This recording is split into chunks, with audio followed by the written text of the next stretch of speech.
595 grams of refrigerant in this 2017 Jeep Patriot. Here's the sticker.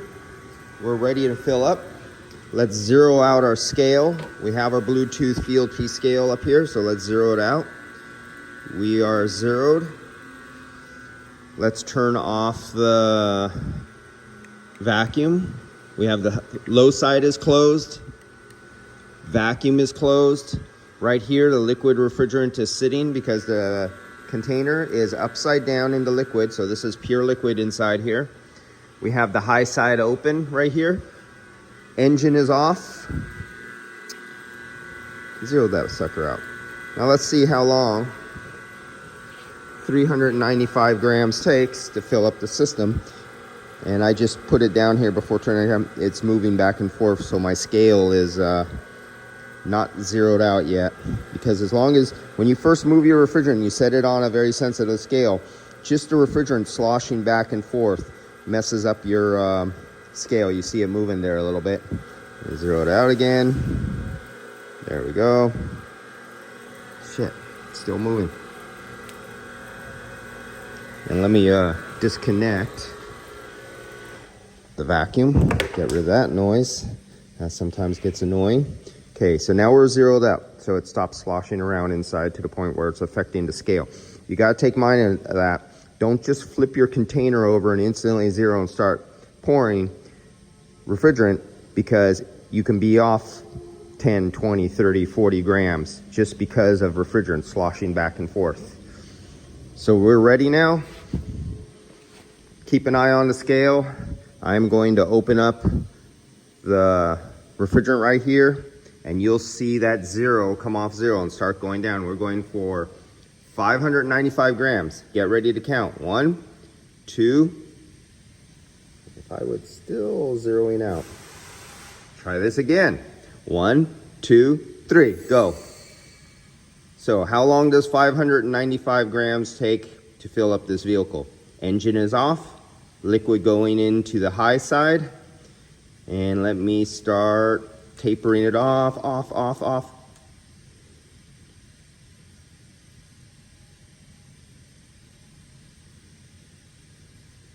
Come on. And I'm going to have to keep the liquid inside that I overcharged. So I have 30 grams of refrigerant inside here that I cannot bleed into the system, so I have to keep it in here. And since I have a few cars here, no big deal. I have to keep this refrigerant because I overcharged there, and I'll have to discharge it or recover it or use it in the next vehicle. So that's me overcharging.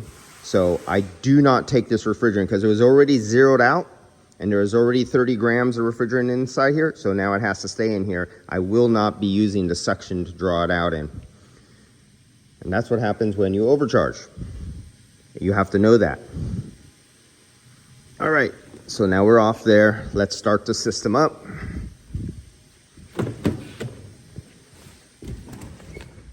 And where did they put the key? There it goes. Turn it on. Maximum, high. Don't need that. Here comes the air. Yep, it's blowing in my face. Come out here, look at the pressures. I don't have nothing hooked up. Actually, I gotta turn on these.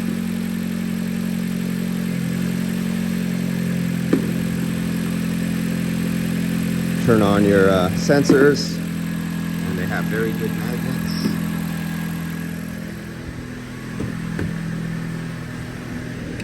Put it down. Passenger side, center duct.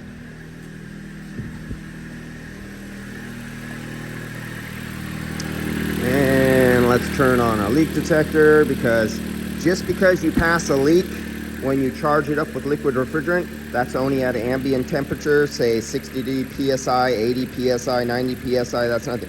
But once you run, the lines get hot and they expand. And if you have a leak, you could have a leak with hot refrigerant in it, but when it cools off, the leak can stop when the aluminum contracts, and vice versa. So we got 121 PSI, 28 on the low side. And I always do a quick, I look for a leakage. Right there is their seal. So I look for a leakage there because I have UV dye in it. And you do that when you're all finished up too. Once my leak detector goes off and I turn it off, I use the refrigerant leak detector right now. Squirt the fitting down, looking for any bubbles that come out of here.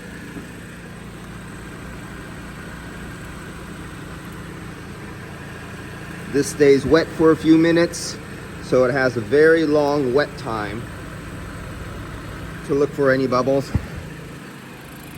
And then also, just because it's a brand new condenser, especially aftermarket, go and look for leaks using your UV light at where they braze the tubes, right where the tubes braze in, right where the square block brazes in. Look for leaks all along the tubes. Just go back and forth and use your eyes real quickly. It's brand new. You would think, well, up here, what the hell am I looking up here? This is transmission up here. Down here is refrigerant. You see the size difference in the tubes? Right at that point, see where that hole is? This is separated from there to there. This is transmission fluid, this is refrigerant.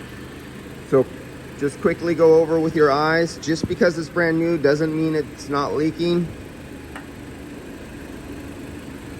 Always go over, come back with the refrigerant leak detector, because you can't see back here too good, but you could run your flashlight if you have the access to that. And then use your leak detector. You have to be off and the fans have to be off. And if you could get your refrigerant leak detector down there, see this one, I could spread it a little bit. Let's see if I could get it down there. No, this one you won't be able to do it, but go along with your refrigerant leak detector, because there's nothing like putting on a brand new part, especially when a shop puts on an aftermarket part and it leaks. If you didn't check it and it goes out and it leaks, you don't have a happy customer. So always double check, triple check before you release a vehicle, especially when a shop uses cheap aftermarket parts. And that's it on this vehicle. It is charged, and look at it, timed out, because your battery saving feature will always turn off the scale to save the battery. 104 PSI, see it's stabilizing right now. Remember it was like what, 120 when we first started it up. 104 PSI on the high side, 31 on the low side. And I don't have my tablet out here, it's in the car. And let's see what we got here. Oh, it would be nice if we opened up the camera lens. There we go. And there's our coil. Let's see if I can kill.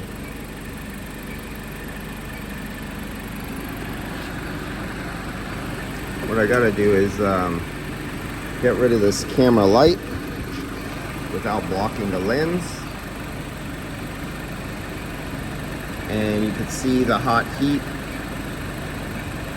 coming through. You can see it says 100 degrees maximum temperature, and you'll see that little red X bouncing around trying to find the hottest point. And then you see the minimum temperature, it's looking for the minimum, so it's going to a piece of sheet metal in the background or a piece of plastic. And then wherever my red X, or wherever the blue square is, that's the center, S-E-N, center. 91 degrees right there at that fitting. And if I come down here to this fitting and I put it right on the block, we got center 78 degrees. So it drops from 90 something to 78 across that condenser. All right guys, I'll see you later. That is it on this one. You know, look how hot the LEDs are. The LED is 112 degrees. I think my speaker is, where's my speaker? Oh, my speaker is off. No, it's still on. All right guys, catch you later. Gotta go.